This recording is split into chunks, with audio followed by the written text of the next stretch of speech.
God bless the Middle East, God bless Israel, and God bless America. Thank you very much.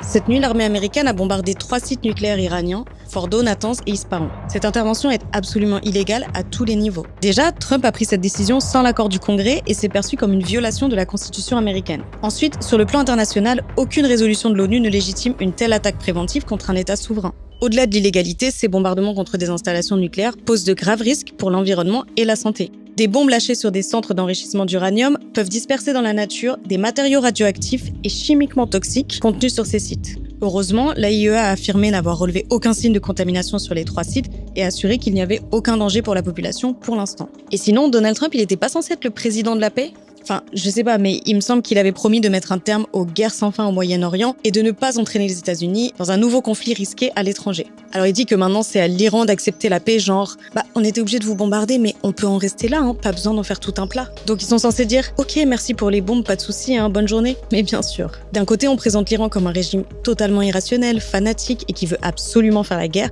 En bref, l'incarnation du mal absolu, ce qui justifierait des frappes préventives. Et de l'autre, on l'attaque en lui demandant de ne pas riposter comme si c'était une stratégie logique. En tout cas, pour quelqu'un qui se plaint régulièrement de ne pas être prix Nobel de la paix malgré tous ses efforts, ces bombardements vont sûrement augmenter ses chances de le devenir et sa crédibilité.